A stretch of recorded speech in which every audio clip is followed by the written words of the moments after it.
नमस्कार मित्रांनो, मी प्राध्यापक दिलीप भीमराव गिरे, इतिहास विभाग, पंकज कला व विज्ञान महाविद्यालय चोपडा. आज आपण राष्ट्रीय सभेची स्थापना या संदर्भात चर्चा करणार आहोत. मित्रांनो, भारतीय स्वातंत्र्य चळवळीत राष्ट्रीय सभेची अत्यंत महत्त्वाची भूमिका राहिलेली आहे. 1885ला डिसेंबर 1885ला ॲलन मॅक्झिम यांच्या विचारसरणीतून भारतीय राष्ट्रीय सभेची स्थापना राष्ट्रीय स्तरावर झाल्याचं आपल्याला सांगता येते. भारतामध्ये भारतीय राष्ट्रीय सभेची स्थापना होण्याअगोदर विविध प्रांतामध्ये छोट्या मोठ्या संघटना होत्या, जसं की पुणे सार्वजनिक सभा असेल, मद्रास नेटिव्ह असेल. ह्या संघटना आपापल्या प्रांताचे प्रश्न मांडण्याचं काम त्या काळात करत होत्या. परंतु संपूर्ण भारतीयांचे प्रश्न मांडण्याचं काम राष्ट्रीय स्तरावर व ब्रिटिश दरबारी मांडण्याचे काम कोणतीही संघटना करताना आपल्याला दिसत नाही. मात्र 1885ला स्थापन झालेल्या भारतीय राष्ट्रीय सभेने ब्रिटिशांना भारतात सळो की पळो करण्याचं काम केल्याचं दिसून येते. भारतीय राष्ट्रीय सभेची स्थापना झाल्याच्या नंतर या संघटनेच्या व्यासपीठावर सुरुवातीला मोवाळवादी विचारसरणीने काम केले, तर नंतर जहालवादी विचारसरणी व नंतर गांधीयुग अशा 3 टप्प्यामध्ये भारतीय राष्ट्रीय सभेचं कार्य आपल्याला सांगता येते. 1885 ते 1905 या कालावधीमध्ये मोवाळवादी विचारसरणीने काम केल्याचं दिसून येते. म्हणजेच मोवाळवादी विचारसरणीने ब्रिटिश सरकारविरोधात लढा उभा केला होता. दादाभाई नौरोजी, व्यमेशचंद्र बॅनर्जी, दीनशा वांछा यांनी या मोवाळवादी विचारसरणीतून ब्रिटिश सरकारविरुद्ध महत्त्वाचा लढा उभा केला होता. तर 1905 ते 1920 या कालावधीमध्ये जहालवादी विचारसरणीने भारतीय राष्ट्रीय सभेच्या व्यासपीठावर महत्त्वाची भूमिका निभावल्याचं सांगता येते. याच्यामध्ये लाल, बाल, पाल या तिघांनी महत्त्वाची भूमिका निभावलेली होती. लाला लजपतराय, बाळ गंगाधर टिळक आणि बिपिनचंद्र पाल या जहालवादी विचारसरणीच्या नेत्यांनी ब्रिटिश सरकारांना सळो की पळो करून सोडलेलं होतं.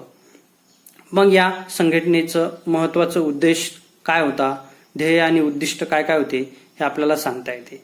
त्याचं महत्त्वाचं उद्दिष्ट, ही संघटना स्थापन होण्यामागचा महत्त्वाचा उद्देश तो म्हणजे राष्ट्रीय स्तरावर भारतीयांचं नेतृत्व करणारी एक संघटना असावी. हा उद्देश डोळ्यासमोर ठेवून 1885ला भारतीय राष्ट्रीय सभेची स्थापना झाल्याचं दिसून येते. त्यानंतर वेगवेगळ्या प्रांतात वेगवेगळ्या विचारसरण्या होत्या. या वेगवेगळ्या विचारसरण्यांना एकत्रित आणून एका व्यासपीठावर आणून ब्रिटिश सरकारच्या विरोधात उभं करण्याचं काम करायचं होतं, म्हणून या संघटनेची स्थापना झालेली दिसून येते. तसेच भारतीय लोकांमध्ये धर्म, जात, पंथ, प्रांतभेद असे वेगवेगळे मतभेद होते.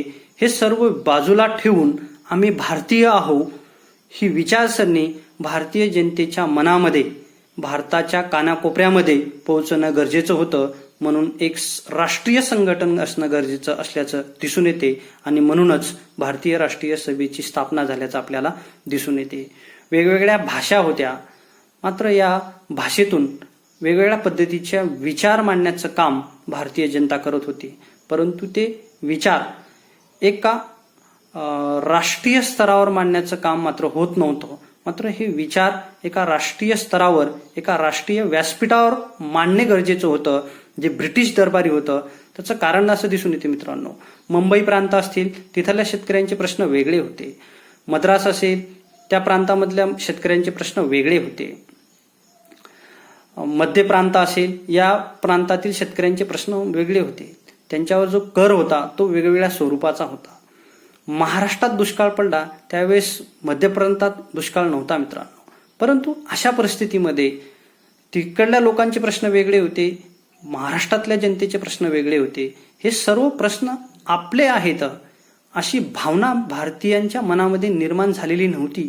ही भावना या राष्ट्रीय सभेच्या माध्यमातून मांडण्याचं काम या व्यासपीठावर करायचं होतं. म्हणून ते एक ध्येय डोळ्यासमोर ठेवून या व्यासपीठावर हे काम करण्याचं आपण ठरवल्याचं होतं.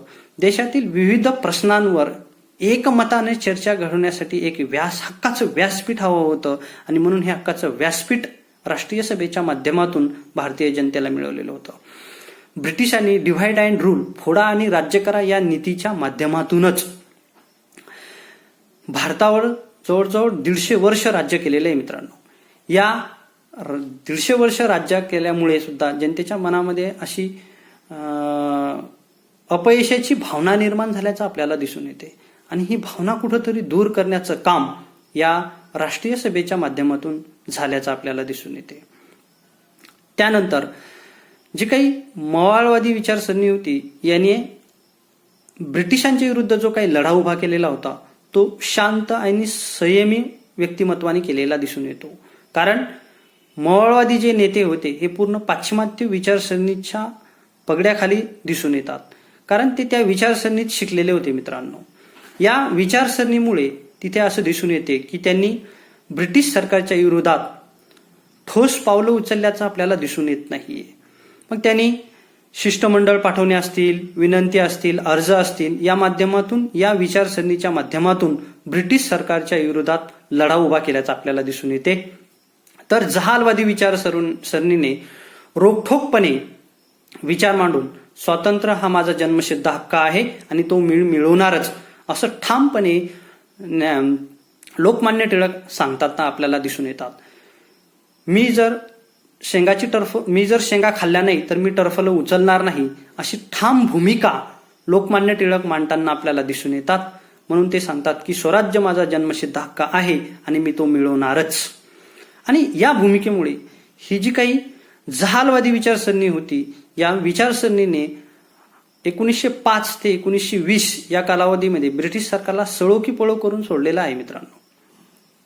मग ही जी काही राष्ट्रीय सभा आहे या राष्ट्रीय सभेची स्थापना कोणाच्या माध्यमातून झालेली आहे तर एक ब्रिटिश सनदी अधिकारी ॲलम ॲक्टिव्ह ह्यूम व लॉर्ड डफरिन यांच्या विचारसरणीतून ती स्थापन झाल्याचं आपल्याला दिसून येते.